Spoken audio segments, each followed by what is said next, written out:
Now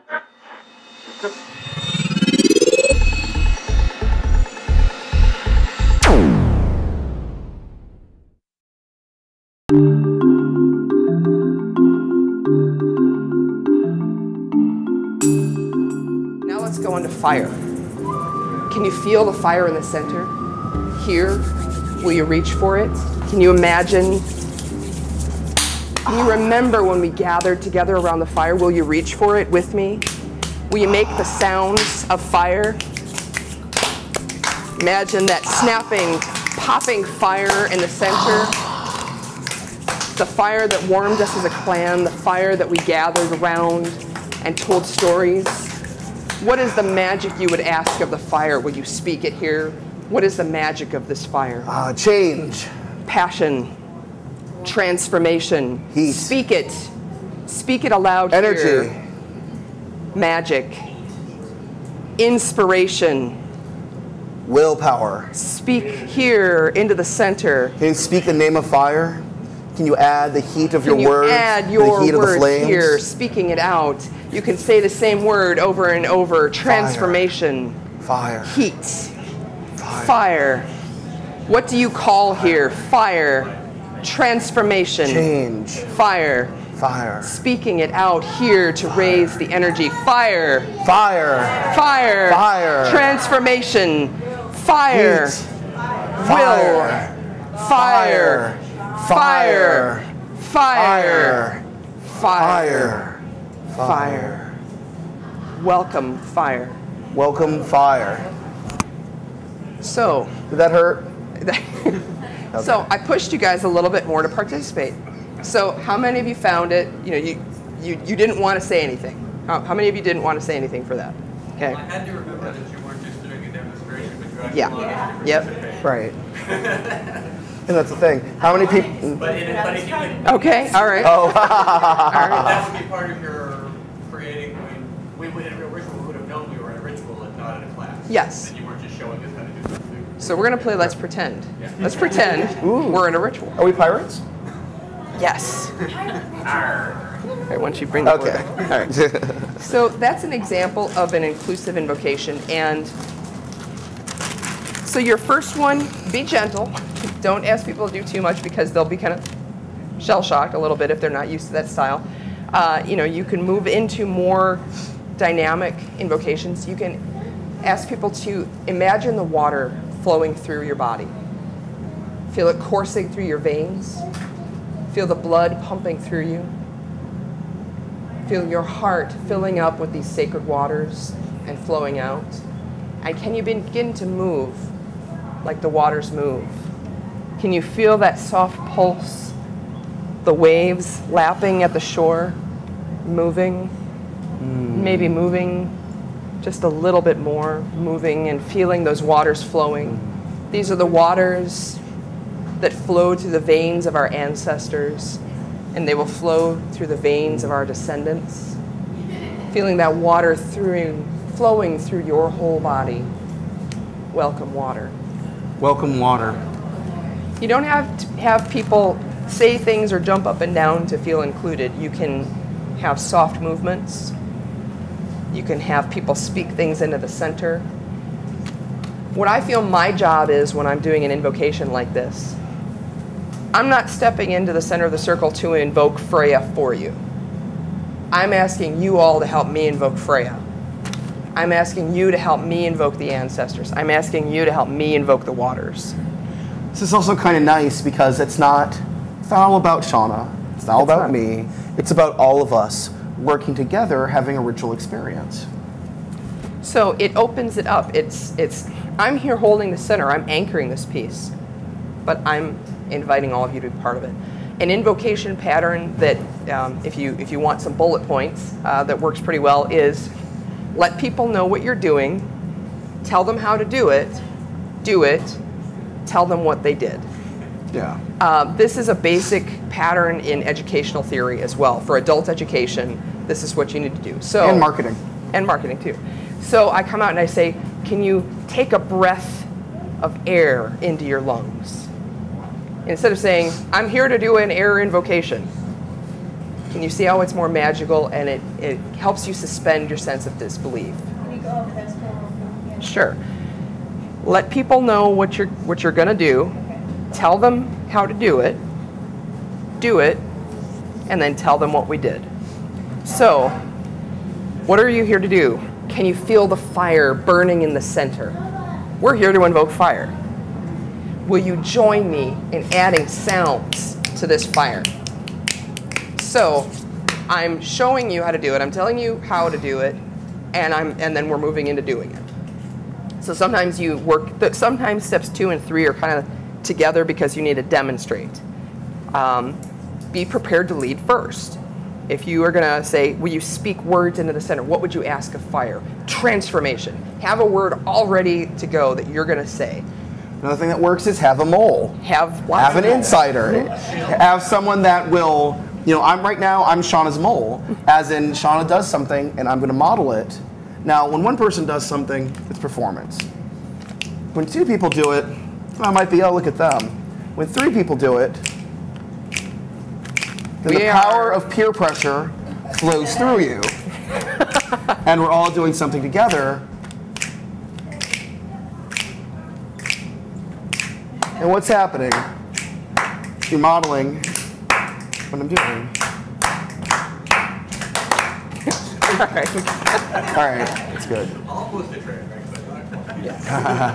We are. 10 minutes of that would be great. Yeah, well, we'll do that in a minute. So we are. Notice we start working together. We start moving together. We are a herd. We are trained to follow what the group is doing. It's just how our psychology works. Humans are symphonies. Or we're trained to rebel against what the group is doing. So if you, all right, I'll ask a hard question. You don't have to raise your hand if you don't want to. How many of you, when you see the whole group doing something, you're like, oh, I don't want to do that? Or have you been that person in the past? Okay. Okay, yeah. All right. So if you find that you're that person and you're like, oh, they're doing this chanting thing and I don't want to, it's all kind of Borg-like and kind of creepy. I don't want to do that. I'll be honest with all y'all. When the first time Shauna and I started working together, and now I come from more of a ceremonial background. I'm an initiate in the Golden Dawn, and I'm a Freemason. I don't know if I'm supposed to say that or not, but whatever. Too late. Too late. And I'm used to very ceremonial ritual. And so when Shauna's like, let's move, let's chant, I'm like, right. But then I noticed, just even borrowing some of the ideas of ecstatic ritual, it made my very occulty, very ceremonial rituals that much better. So you're going to have folks who are resistant. Maybe you're the folks who are resistant. If you're the one who's resistant, just imagine, okay, it's morning, I don't really want to get up and move around and dance, but maybe I'll feel a little better if I try it. So there's this magic of act as if. Can you pretend for a moment that you want to and see how it feels? See how it feels to add your voice to the chanting. See how it feels to say a word. Even if you're not sure that that's the right word, don't worry about it. Just include yourself. If you're working with the folks who are resistant, let them be resistant. In fact, I will use trance language at the beginning of one of the pre-ritual talks. And when I say trance language, I mean language that's usually more in the trance journey part of things. And I'll say, you can participate in this ritual by jumping around in the center and singing and dancing. You can participate by sitting at the edge and holding space. So I'm including them. I'm not giving them an opportunity to not participate. I'm saying you can participate in the center, or you can participate on the sides. Using this ritual model, we did a unity ritual in Chicago that had 25 different groups doing ritual together. And you can actually find it on YouTube. It's kind of, there's some terrible parts to it where kind of looks like a big ritual quilt in some ways. There's some things that really went on way too long, but there are some really cool parts to it. But the point being, you can have your own experience, but if you're having multiple people, because let's say you're in the middle of nowhere, which some pagans are, and you have a heathen, a Celtic recon, a Wiccan, and a ceremonialist. And a voodoo practitioner. And a voodoo practitioner, just for fun. Everyone can do different parts of this, and different things will appeal to different practitioners. So we have the elements, we have ancestors and descendants, and we have different deities. And thank you. For Earth? For center? I work with a that's what I'm saying. 5-elemental model where there's the different elements and then there's center. You know, I've done center a number of different ways. Right now we're doing it as the world tree and the 3 worlds and as the axis mundi. But you can do it as, you know, if we are casting a circle together as a group, what holds us together? Center I've done as community. I've done it as the place where all the elements meet. So I'll do the 3 worlds one. So an ADX could be the tree thing. Yeah, that's we actually The fire in the well. We do the three worlds thing. We use a lot of ADF stuff for that actually. Yeah. You know, in my case, I might do center as, and sometimes I actually have a pole in the middle of the room, which, you know, depending on what space I rent. But I'll say, you know, can you remember what brought us together? Can you remember the center of gravity, the axis mundi, the world tree, the underworld below us, the roots sinking down, the sky and upper world above us, the branches reaching up to the stars, and the place where they connect and meet here in the center where all of us sit and stand. Can you reach out to this sacred tree, to this pole that unites the worlds? Welcome center. Welcome center. Blah, blah, blah. Another thing with deities is if you're not working with one specific deity or a couple specific deities, everyone could call their deities in at once. So we could say, and now let us call upon the gods or the universe or the divine as you know it. The allies Can you you bring with speak you. their name into the circle? I speak Ganesh, Freya, Shiva. Brigid. You can call any deity you like or remain silent if you wish. Calling them inside of you. Calling them inside of yourselves. So the way that can progress, and if I'm going to do that, I address it in the ritual talk ahead of time, that we can invite deities from different pantheons here. We can invite deities from the same pantheon that have problems with each other, and because they're there as our personal allies, there's not going to be any problems. It's not going to be any metaphysical train wreck madness. I've had Hecate and Shango in the same circle. Shango is a god of kingship and masculinity from Africa. Hecate, Greek, or, well, there's some debate, but typically the Greek goddess of the crossroads and transformation. If you saw a person that was more like Hecate and a person more like Shango working together, that might have some little internal conflicts. But I guarantee no one exploded. When I do that, I ask people to just imagine that their deities are there standing, perhaps with their hands, you know, standing behind them with their hands on their shoulders. They're there as your allies. Who do you want to have present? And once again, that we've come together in ritual, that we've invoked some sense of hospitality. So all of this stuff up here, if I want to look at it purely logistically, is set up to get everybody in the room into enough of a receptive ritual frame of mind that we can actually do the working and have everybody be psychologically ready for that.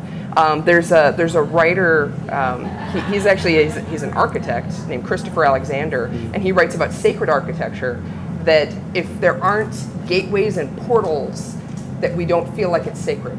So imagine entering some kind of a church or a temple. There's usually like an outer court, and there's big outer doors, and then there's kind of inner things, inner thresholds, and there's the sanctuary in the center. So there's all these gateways and things you have to do before you can get to that center.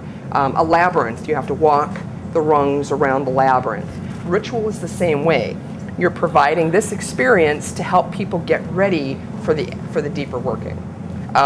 You can pattern your elements or whatever allies you're bringing in. You can pattern this after the ritual that you're doing. And so 15 minutes. 15 minutes. So once we've invited in all of our friends who are going to aid us in this work, then we'll often offer some kind of a storytelling, giving of context. If you're doing a Sabbat, you might at that point talk for a couple minutes about what the Sabbat is, or you might tell the story of a deity. Persephone was once known as Kore. She was the daughter of Demeter, and she lived in eternity in springtime. She lived in eternity in this garden, happy being the daughter of Demeter, until one day, and then you tell your story. Storytelling can shift very easily into trance. So storytelling is, I'm telling a story about these people. Trance is, you are now the hero of this story. So we've gone from telling a story, and we might say at one point, with your eyes open or closed, can you imagine that you are Persephone? or Persephone is carrying a part of you into the underworld. And see what I've done there? Can you remember? You or there's some way that you're still in the experience. Can you remember when you rebelled against your mother to do the thing that you wanted to do? Is there something that you want to release into the underworld? What would it look like? What would it feel like? That part of you going to the underworld, that part that needs healing, that part that needs reconnecting with the divine. So let's frame a non-deity trance and an underworld, and then. Yep. So we'll actually do an exercise here in a moment where we do that kind of trance. And some of you who've been to our workshops previous in the weekend, we do dual voice trance. So we'll be speak talking over each other on purpose. Yeah. I was going to do it. Yeah, no, we're not going to. No, okay. We're trying to speed through the end That's of true. the outline Yep. so we can get into the exercise. Yes. Yeah. Yeah, it's disgusting, isn't it? Sorry. So the trance journey is, storytelling. I'm telling a story about the season. I'm telling a story about a hero or a myth or a deity. Trance journey. You are now the hero. So I'm taking you on a journey to go and meet the goddess and get a gift, to go into the underworld and release something, or to go into the underworld and speak to an ancestor, to understand your shadow, to reach for your dreams, reach up into the upper world, reach for the stars, reach for the divine, and let the divine touch your fingers. Whatever we're doing, a trance journey is going into an internal space. You can have people, you can invite people, you can do this trance sitting down, laying down on the floor. You can do this trance standing. If you're going to be doing something really energetic pretty soon after that, you might ask people to trance kind of standing or sitting, because it's the more on the floor people get, the harder it is to get them back up. And that's fine. If you want people to go into a really deep trance and they want to lay down, that's fine. You just need to know that you're going to have to take some time to get them back up out. You just need to know what the impact is of your choices. So we do our trance journey, and then very often we'll have people do some kind of a physicalization. You have a bowl of stones, and people are going to choose a stone and drop it into water to release something. You have a bowl of beads, and people are going to take a bead to symbolize their dream. You have flash paper that you're going to burn away something that no longer serves. There's all sorts of different things that you can do. You can have people engage in one-on-one things. This is good for your external processors, where they each tell each other something that they're ashamed of and that they're going to release. You have maybe people share with each other something that they've been dreaming of doing. The wish that they have for themselves, the spell they want to cast, so they have it witnessed. This is really good if you've got, like in a group like this, if each of you shared your wish and your dream with the whole group. We could do that if we had time for a whole big ritual. We could do that. But if each person takes 30 seconds, that's going to take a while. And so you can do that where you have like a soft drumming to hold the space. You can do that, or soft kind of droning chanting can really hold the space for that. Or some sort of vocal percussion. Yeah. Making a tone over and over again. And if everybody's engaged in that, it's fine. If you made this decision to do that. But in a group any larger than this, you might want to break people up into groups of 5, groups of 10, groups of, one-on-one is pretty intimate, especially for a public ritual if people don't know each other. On the other hand, it's a good icebreaker and gets people to meet each other who wouldn't ever meet each other. So you have all sorts of different choices at this point, and it's just about what's your intention. Is your intention to build community? Then having groups of 5 people together where they share their dream with each other is really, really potent, because maybe your dream is to start a yoga studio. Maybe your dream is to do public artwork. Maybe your dream is to create your own, pagan product line of ritual wear. And we can all, we could do this together.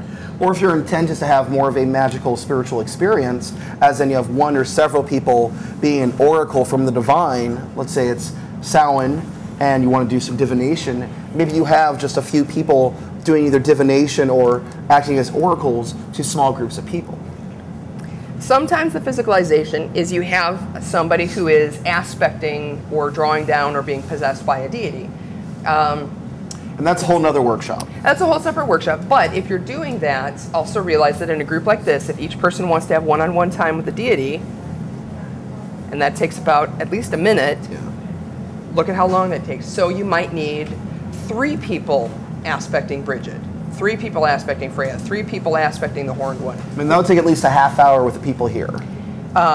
You know, you judge that, you know, if you've got a bigger group than this, you're going to want at least 3, if not 5, 7, 9, you know, I'm just choosing odd numbers, I don't know why, but I mean, you know, 4, you know, and so, you know, you look at the logistics of what you need to do and how long it's really going to take, and you try and make it a process. Now, again, what can help with that is if you have your 4 deity people maybe in the 4 corners or in the center, and they're speaking to people one-on-one, people are lining up, you can have a chant during that to hold the space. There's different kinds of chants. There's chants to build energy. Those are usually in 4/4 time, if you're familiar with music. Chants to hold the space are very often what's effective is 3/4 time. So that's waltz. You know, 1, 2, 3, 1, 2, 3. It can be like a very droning or a very dirge-like chant. Yeah. So depending on what you're doing. I mean, it Right. could be upbeat. we can talk about different chants for different occasions. Yes. Later on. So visualization. This works really well for your kinesthetic folks who need to do something. They need to. They can't just imagine releasing that stone. They need to release that stone. So once you've done your physicalization, you know, you might have some kind of a transitional piece on before you move into the energy raising of what are we going to do? What are we doing this for? What are we raising energy for? And really specifying the intention. At this point, we might be raising energy for a specific spell, for our dreams. You know, I want to step into becoming a better leader. That's my intention. That's where the energy's going. Or I'm asking the divine, the gods that I work with, to help me become a better leader. So going into the last part of this ritual. Yes. So the last part of the ritual is we actually raise that energy together by singing a chant. It helps when there's having a structured chant is good. If you've got a lot of amazing singers, you can do more freeform. What we're going to do here as a brief exercise is we're not going to go through all the elemental stuff because we already did a little bit of that. We're just going to connect. A little bit of a taste. Yeah, we're going to connect as a circle. We're going to do really briefly a droning kind of a chant, and we're going to do the uber briefest of trance journeys about releasing something. And we're going to then sing an energy raising chant. I'm going to not follow my own rules. I'm not going to teach you these chants ahead of time because we don't really have time in the workshop normally to do that. we would. But so I also understand if it takes a few rounds of it for you to get it, and that, you know, we don't have, you know, we don't have private space. We do have people in the background that are making noise, and that's okay. Then that's okay. You know, but just that we're not in a totally private space. We also don't have a space that's great for moving and singing and dancing around because we have chords and things. So this is just to give you an idea of the frame.